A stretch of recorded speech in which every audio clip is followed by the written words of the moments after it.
तो दोस्तों आज हम लोग जिस कंपनी के बारे में बात करने वाले हैं उसका नाम है वारी रिन्यूएबल्स। इसके चार्ट को देखिए, आपको इसमें देखने को मिलेगा कि ये स्टॉक एकदम जीरो से हीरो की तरह गया और उसके बाद अभी ये अपने मिड पर कंसोलिडेट कर रहा है। तो यहाँ से जितना ज्यादा कंसोलिडेशन हो उतना बेहतर है। उसके बाद ये ऊपर या निकलेगा या नीचे निकलेगा, वो जानने से पहले एक बार हम इसके फंडामेंटल्स भी चेक कर लेते हैं। तो कंपनी का पूरा नाम है वारी रिन्यूएबल्स टेक्नोलॉजी लिमिटेड। 1654 रुपए इसका मार्केट प्राइस है और इंटरडे में इसने 2% के आसपास की निगेटिव क्लोजिंग दी है। बाकी मार्केट कैप की बात करें तो 17,243 करोड़। स्टॉक पे 106 का है, थोड़ा ज्यादा हो गया है। लेकिन इसके आरओसी की बात करें तो इसका आरओसी काफी कमाल का है, 103% एंड आरओई भी 93.3% के आसपास का है, जो कि बहुत ही बढ़िया है। पिछले एक साल के हाई लो की बात करें तो 240 का लो था और 3038 का कंपनी का हाई है, यानी कि कंपनी ने अनबिलीवेबल रिटर्न्स दिए पिछले एक साल में। तो अगर हम इस कंपनी के बारे में और बात करें तो ये कंपनी 1999 से चल रही है और ये पावर जनरेशन में काम करती है थ्रू रिन्यूएबल सोर्सेस और ये one of the largest vertically integrated new energy कंपनियों में से आती है। और इसके पास इंडिया की largest solar panel manufacturing capacity है जो कि 12 गीगावाट की है और इसके जो प्लांट है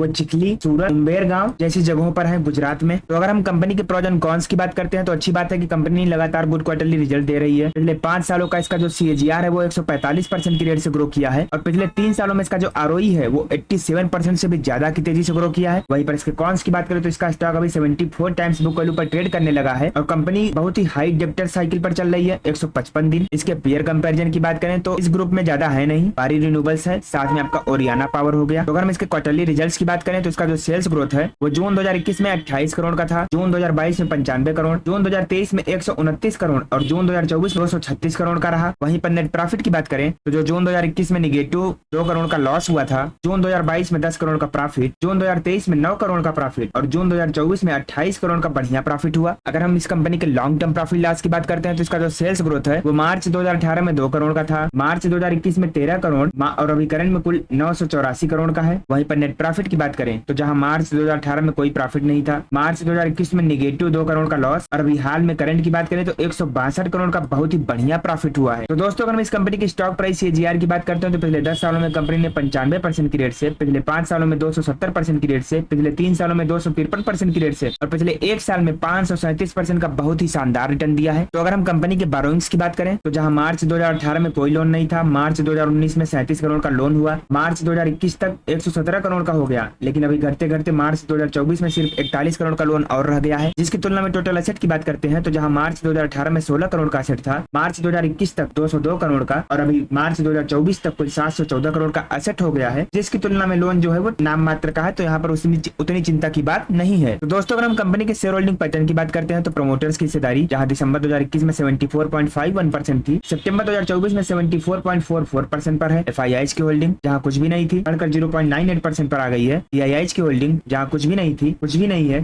पब्लिक की होल्डिंग 25.49% से 24.58% पर आ गई है। तो दोस्तों अगर हम वारी रिन्यूएबल्स के फोरेंसिक एनालिसिस करते हैं तो इसमें आपको 8 पॉजिटिव संकेत, 3 न्यूट्रल और 5 नेगेटिव संकेत देखने को मिलेंगे। जैसे कि इनकी अदर इनकम काफी अच्छी है, कंपनी के प्रमोटर्स ने कोई भी शेयर प्लेज नहीं किया है, डेप्रिसिएशन का कोई भी इफेक्ट नहीं पड़ा है प्रॉफिट पर, रेवेन्यू लगातार ग्रो कर रहा है। कैपेक्स वर्सेस आरओसी की बात करें तो आरओसी जो है पिछले 3 सालों से काफी तेजी से बढ़ा है। कंपनी का जो डेप्ट है वो मैनेजेबल है, वर्किंग कैपिटल अंडर कंट्रोल और उनका जो सेल्स ग्रोथ है वो काफी तेजी से ग्रो कर रहा है। साथ ही दोस्तों प्रमोटर्स ने पिछले 90 दिनों में कोई पोजीशन बेचा नहीं है। हाँ, रिटेलर्स की होल्डिंग थोड़ी ज्यादा है तो यहाँ पर थोड़ा संभल के काम करना पड़ेगा, बाकी वैसे और कोई खास दिक्कत नजर नहीं आ रही है। तो अगर हम इसके रेवेन्यू की बात करें तो इनका जो प्रोडक्ट है revenue from EPC contract around 96.7% and generation of electricity from solar power plant 3.3%। Location wise breakup करते हो तो डोमेस्टिक यानी कि इंडिया से ही सारा का सारा बिजनेस होता है। ऑपरेटिंग प्रॉफिट की बात करें तो ईपीसी कॉन्ट्रैक्ट से 85% से ज्यादा का प्रॉफिट होता है और पावर सेल से अराउंड 14% का। तो दोस्तों अगर हम इनके पीयर कंपैरिजन की बात करें तो वारी रिन्यूएबल्स सब में लीडरशिप रखता है, साथ में आपका ओरियाना पावर है ही, साथ में Sterling and Wilson, techno electric engineering, Kalpataru, API green, KEC international and Ujaas energy जैसी कंपनियां हैं जो कि मार्केट में काफी अच्छा काम कर रही हैं। दोस्तों मैंने केईसी इंटरनेशनल पर ऑलरेडी वीडियो बना रखी है,